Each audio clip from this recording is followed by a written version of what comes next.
Warahmatullahi wabarakatuh. Di sini kami dari kelompok 3 mata kuliah kewirausahaan jurusan Hukum Ekonomi Syariah Fakultas Syariah di Institut Agama Islam Negeri Kerinci. Di sini kami akan melakukan observasi pasar terhadap pasar Semurup, dan di sini kami akan melakukan wawancara terhadap konsumen maupun pedagang yang ada di pasar Semurup ini. So don't ask that question here. This is my only fear, to we become beautiful people. Top design clothes, front row fashion shows. What you do, who you know? Inside the world, beautiful people. Baik, Assalamualaikum warahmatullahi wabarakatuh. Di sini kita akan melakukan wawancara terhadap pedagang atau produsen di pasar Semurup, yaitu grosir sembako yang ada di pasar Semurup ini. Baik, sekarang dengan Bapak siapa, Pak? Bapak Jum. Pak Jum. Baik. Bapak asli orang Semurup atau pendatang? Oh, asli orang sini. Asli orang sini. Ya. Baik, Pak, di sini kami ingin mewawancarai terhadap usaha grosir Bapak ini. Yang pertama, bagaimana Bapak awal mula dalam melatar belakangi usaha ini, Pak? Oh ya. Sebelum saya membuka usaha ini, kita dulu memang dari ini merantau dulu, keluar kota, terus jadi salesman. Sekitaran 6 tahunan. Jadi waktu masih kerja itu kita punya itu apa namanya, pengalamannya di luar kan, nengok-nengok peluang, terus adalah keinginan untuk buka usaha sendiri daripada kerja kan, bagus di kampung buka dulu ya. Untuk sementara itulah latar belakangnya. Ya, Pak. Baik, dalam usaha ini Bapak mulai dari tahun berapa, Pak? Dan dengan modal berapa pertama? Untuk tahun awalnya saya berhenti kerja 2005 dengan ya mulai merintis warung-warung kecil dulu. Ya, dengan modal 20 juta, terus dikembangin dengan modal-modal yang lain kan. Terus kepikiran untuk buka ya usaha kayak gini lah. Kemudian bagaimana strategi promosi yang Bapak gunakan dalam menarik pelanggan dan konsumen?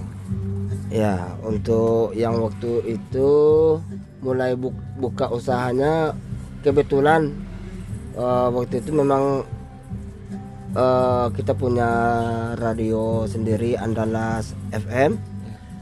Jadi kita promosikan melalui radio, terus insya Allah lah berkat media sosialnya bisalah masyarakat terima dia usaha kita. Selanjutnya, apa strategi Bapak dalam menghadapi persaingan di pasar ini, Pak? Ya, untuk persaingan kita mungkin meningkatkan pelayanannya lebih utama, penting ya. Terus untuk kelengkapan barangnya, terus promosi barang-barangnya gitu. Baik. Dalam melakukan usaha ini atau menjalani usaha ini pasti ada risiko-risiko tertentu, Pak. Jadi apakah ada manajemen risiko tersendiri dari Bapak? Manajemen risiko ya, untuk barang-barang yang paling berisiko itu paling barang-barang expire atau apa kan. Untuk risiko kerugian kita tekankan dengan itu, dengan digitalisasi. Untuk yang alhamdulillah untuk zaman sekarang kan udah banyak yang aplikasinya ya gitu Pak. Baik, dalam menjalani usaha dalam kurun waktu kurang lebih 20 tahun ya Pak ya. Ya, Apakah ada masalah-masalah yang Bapak ini jalani di sini Pak?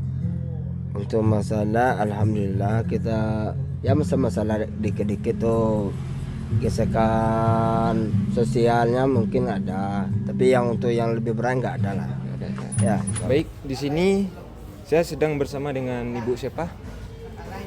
Ibu Mikar, Ibu Mikar. Ibu Mikar asli orang Semeru, Kota Majidin. Kota Majidin. Berarti sering belanja di pasar Semeru ini pada hari Sabtu. Sabtu, tiap Sabtu. Tiap Sabtu. Baik, di sini ada yang ingin ditanyakan Bu. Ibu hari ini ke pasar Semeru untuk belanja keperluan apa Bu? Keperluan dapur. Dapur. Selanjutnya, apa yang biasanya menjadi pertimbangan utama Ibu saat memilih produk di pasar Semeru ini?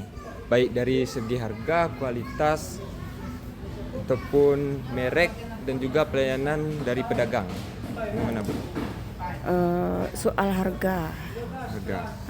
Gimana Bu? ada yang mahal, ada yang tidak mahal. Kualitasnya bagus semua, tapi harganya mahal. Berarti Ibu di pasar Semeru prioritasnya melihat harga ya? Melihat harga, sebab dilihat dari kondisi kita sekarang kan. Sebenarnya pada suatu ketika itu Bu, di saat belanja ada tak Ibu itu tidak suka atau Ibu menolak membeli suatu produk, itu gara-gara alasan apa Bu? Menolak suatu produk kadang harganya Harganya tidak terjangkau. tidak terjangkau. Jadi kita lihat yang sebelah, yang bisa kita beli, ya harganya terjangkau. Terjangkau. Kalau dari soal pelayanan Bu, Pelayanannya semuanya bagus lah, oke lah pelayanannya. berarti dari pasar Semeru ini Ibu nih cuma ini Bu, melihat dari harganya aja yang Iya, beragam. iya beragam harganya. Baik, sekian Bu. Cukup untuk wawancara kami hari ini untuk konsumen Ibu. Kami berterima kasih banyak-banyak Bu mau memberikan waktu untuk kami. Ya, sama-sama. Assalamualaikum warahmatullahi wabarakatuh. Kami dari kelompok 3 ingin melakukan observasi di area Sungai Penuh dan kami akan melakukan wawancara di toko-toko di area Sungai Penuh. Do it for my pockets, say to this more opinions of what the major says. I renovate the bad energy I erase. I don't really ever wanna talk. Only really ever wanna talk. Guess I'm going back to the side. Just one, you never really stop. Waalaikumsalam. Kami dari mahasiswa yang Kerinci dari jurusan Hukum Ekonomi Syariah ingin wawancara ke toko ini, boleh Pak? Silakan. Di sini dengan Bapak siapa? Bapak Yasir bin Nasir. Oke. Kapan Bapak mulai usaha baju ini? Baju ini sekitar tahun 85-an. 85. Jadi sebelumnya papa, orang tua, satu saya yang lanjutin. Dari mana biasanya Bapak mendapatkan pasokan barang kain ini? Biasa pasokan stok barang ini biasanya langsung kami beli ke Jakarta. Apa saja tantangan terbesar Bapak dalam mengolah usaha kain ini? Kalau untuk saat ini mungkin persaingan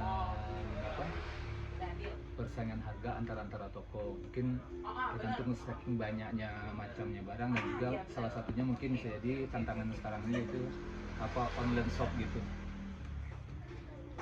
Baik. Apakah Bapak memiliki kios tetap atau berjualan secara berpindah? Alhamdulillah kios tetap, tidak berpindah-pindah. Pada hari apa saja ramai pengunjung? Biasanya ramai itu fleksibel ya. Memang biasanya dari Senin sampai Jumat. Kalau Sabtu Ahad itu mungkin santai karena orang weekend libur kan. Di Senin sampai Jumat itu. Selanjutnya, bagaimana kondisi penjual sekarang dibandingkan tahun-tahun sebelumnya? mungkin udah maklum untuk saat ini ya, bukan mungkin semuanya memang jauh lah penurunannya, mungkin keadaan juga ekonomi saat ini dan juga inflasi yang sangat tinggi kan, jadi memang nampaknya dibanding tahun-tahun sebelumnya agak jauh berkurang. Dan untuk yang terakhir, apa motivasi dan pesan Bapak sebagai owner kepada pemuda-pemudi atau orang-orang yang akan memulai usaha? Ya kalau pesannya mungkin mereka udah ini juga kan udah ngerti, cuman bagi yang pemula berani memulai, jangan takut pantang mundur.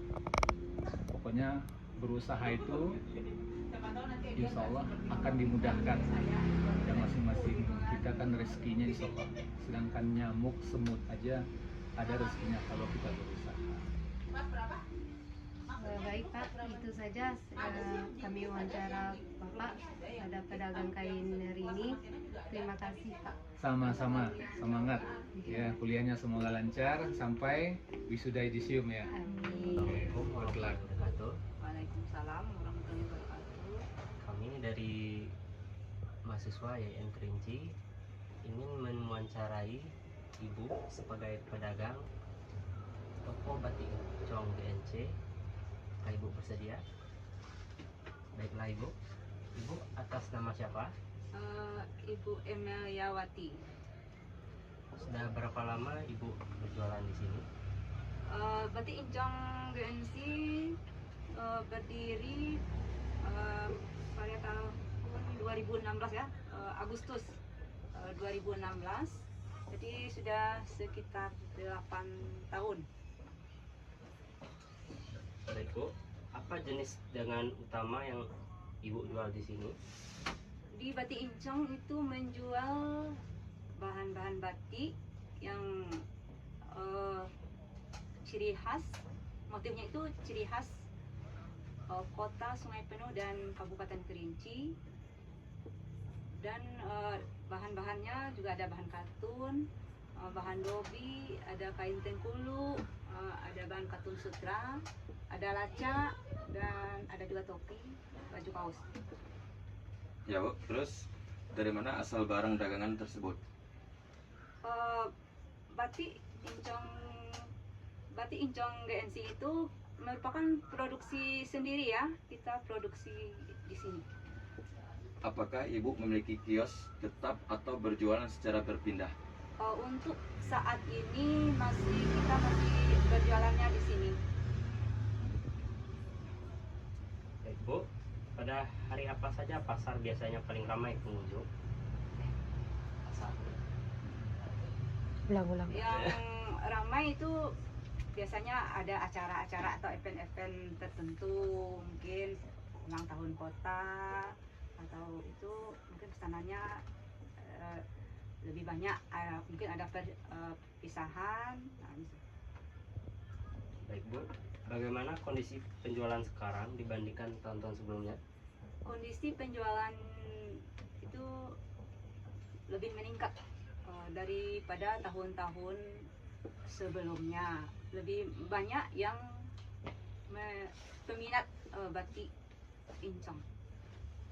Terus, apa kendala utama yang sering Ibu hadapi saat berjualan di sini? Mungkin masalah pemasaran, juga kemudian stoknya itu terbatas. Jadi kita cuma bisa berjualannya di sini saja, mungkin kita tidak bisa membuka di tempat-tempat yang lain. Apakah Ibu menggunakan cara promosi khusus seperti media sosial atau mulut ke mulut? Kita menggunakan media sosial. Ya, terima kasih untuk waktunya Bu. Semoga usahanya semakin berkah ke depannya. Amin.